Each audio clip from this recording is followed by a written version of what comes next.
You're live. You might be live. Okay, I had done a video about baseball a month ago or whatever, and nobody really watched it. Maybe because football's the more popular sport now, I don't know, or maybe because baseball fans don't really care about my opinion of how they should dress and present themselves on game day or otherwise in public.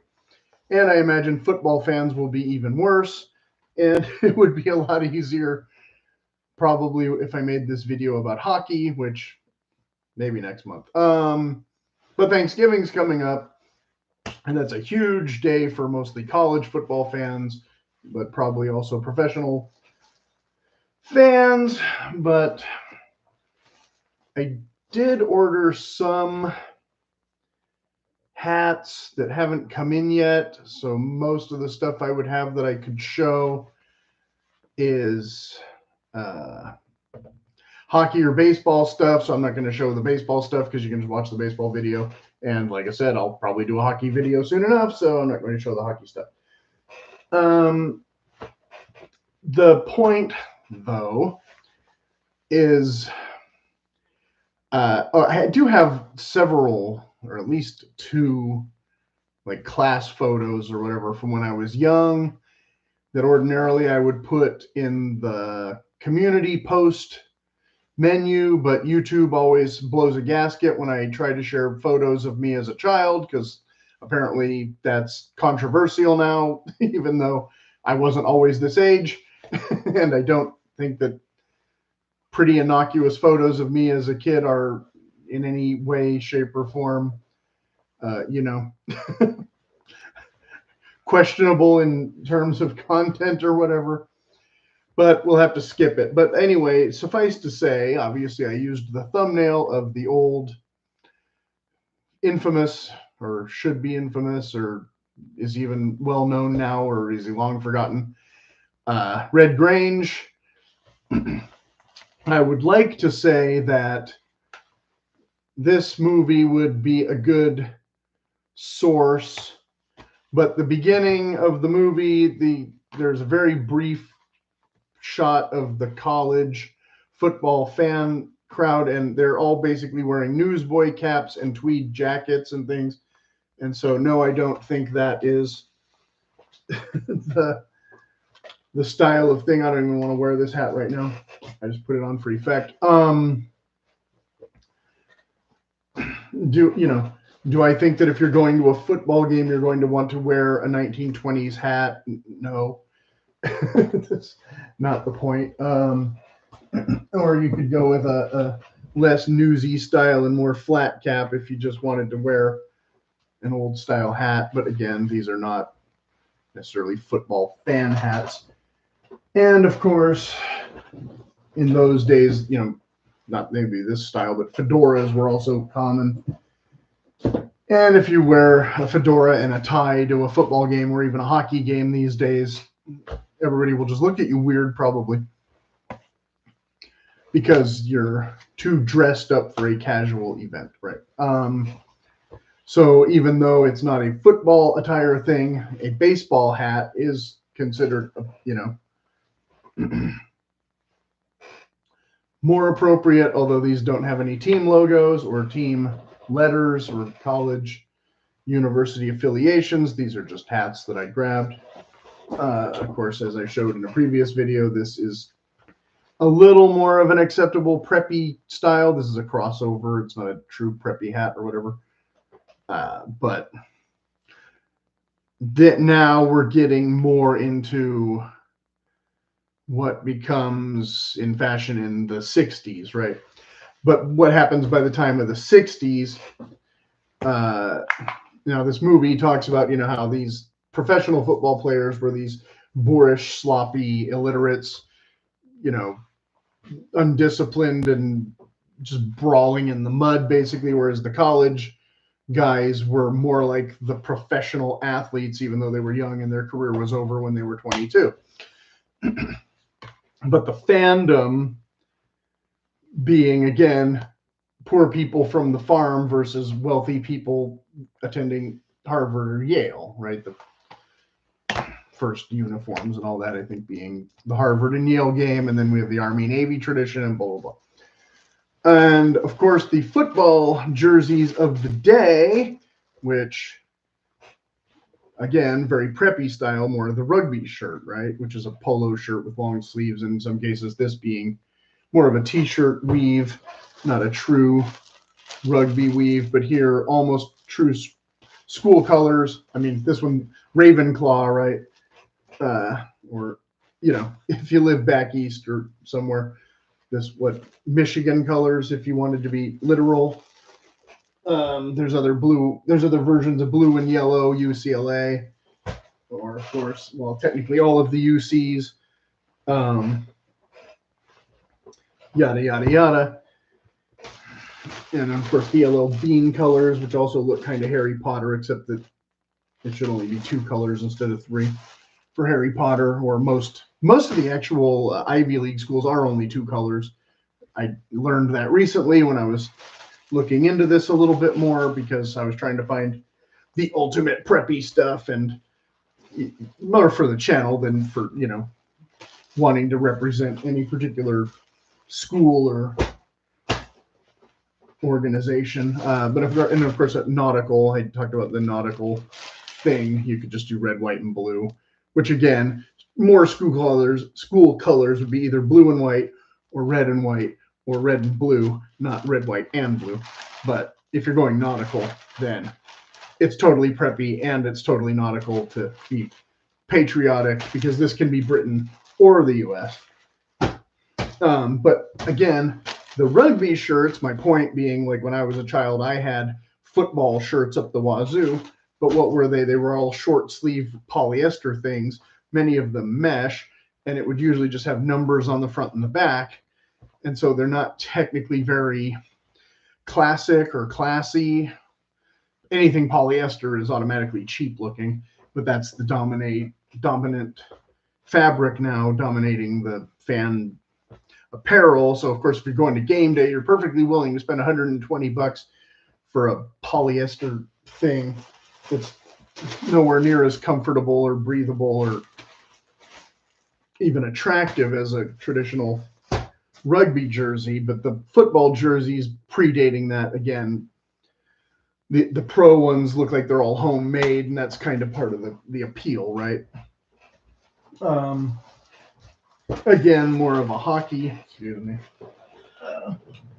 more of a hockey idea. This was something I actually made years ago in the style of, but this was a sweater that I had from, I don't know, Mervin's, oh no, Old Navy of all places, where I almost never find anything I want, even though it has this totally preppy name. So I added this shamrock, but it's just cotton twill. It's not a proper felt thing.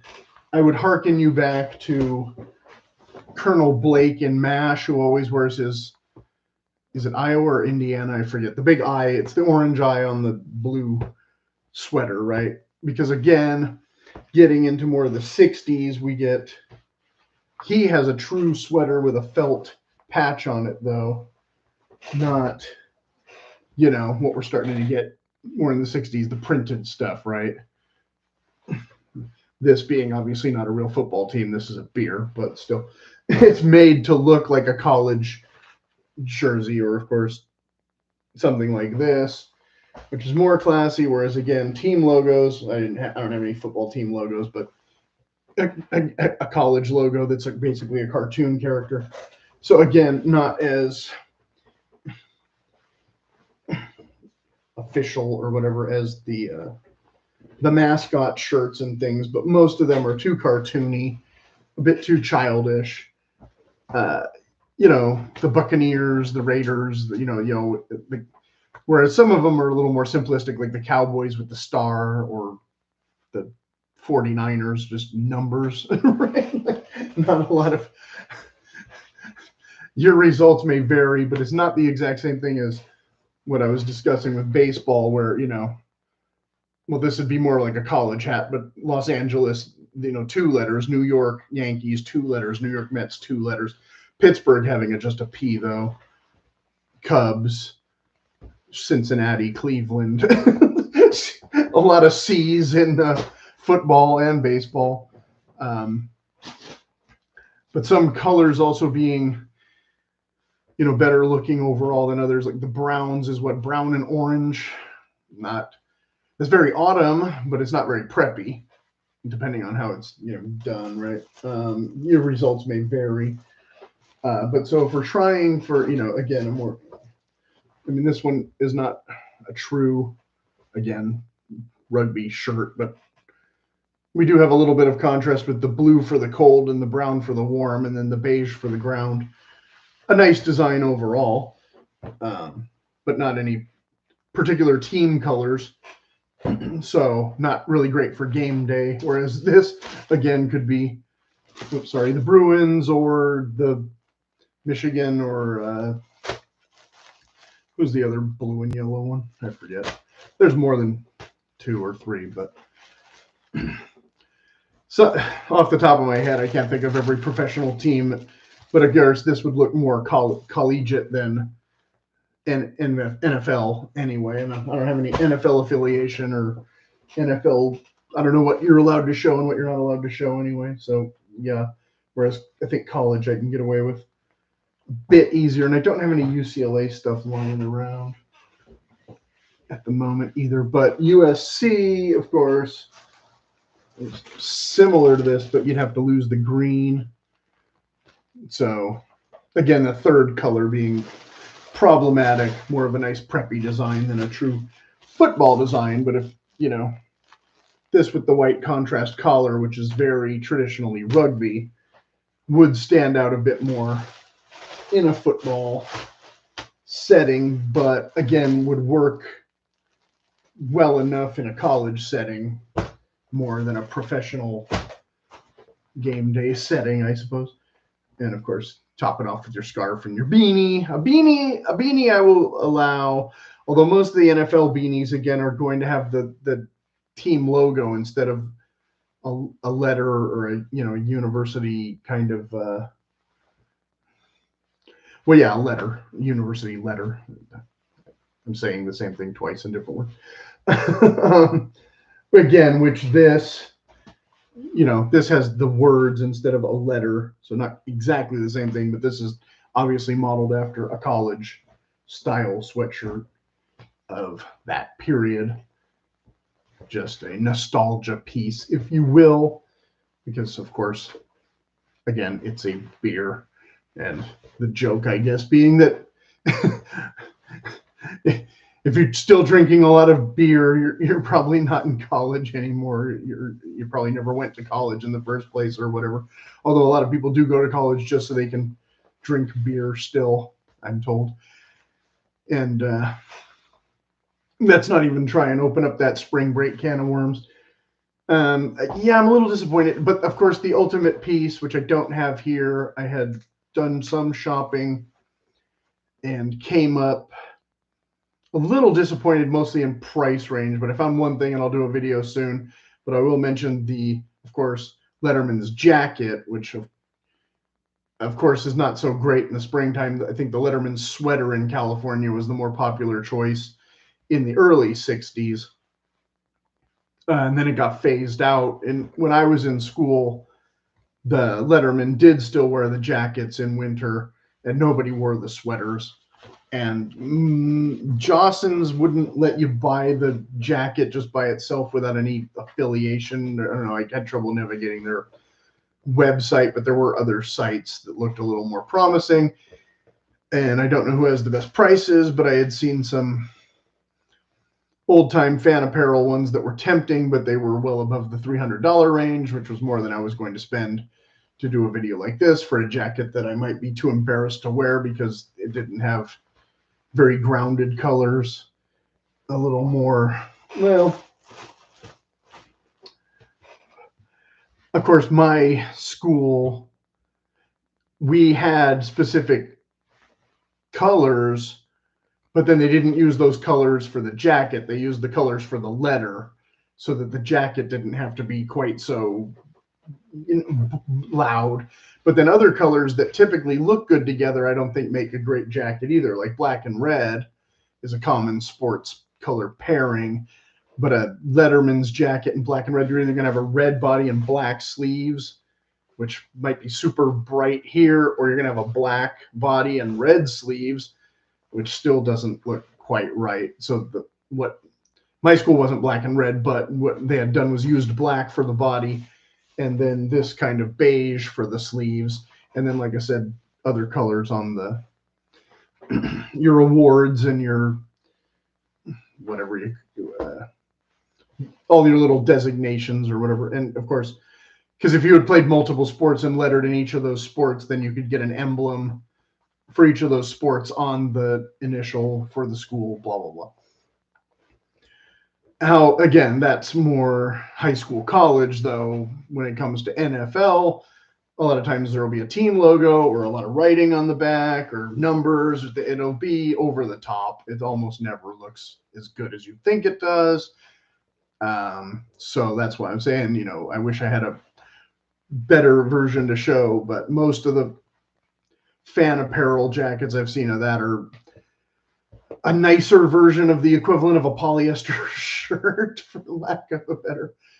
But yeah, everybody who goes to football games, right, is pretty much wearing saggy jeans and polyester shirts, right, and maybe painted faces and creepy costumes. I'm not exactly positive. I don't really ascribe to much of it. That would be not the way I would go. Although I think in hockey, you can try and bend that a little bit, and it's really accepted even worse in most cases than football. Football, you're allowed to be a little more flamboyant. Hockey, it's like, what are you doing? You know, so there's that. And of course, baseball is a more traditional sport along the lines of football. So some of that is accepted in some places and less of that is accepted in others, depending on how you're approaching it. Obviously, most people, when they go to the game, they hat and glove, you know, and maybe a shirt or a jersey.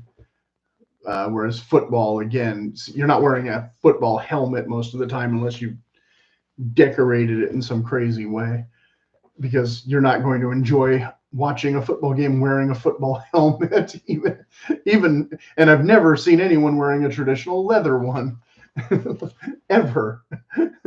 But, and this isn't even like the greatest movie or anything, but it's pretty much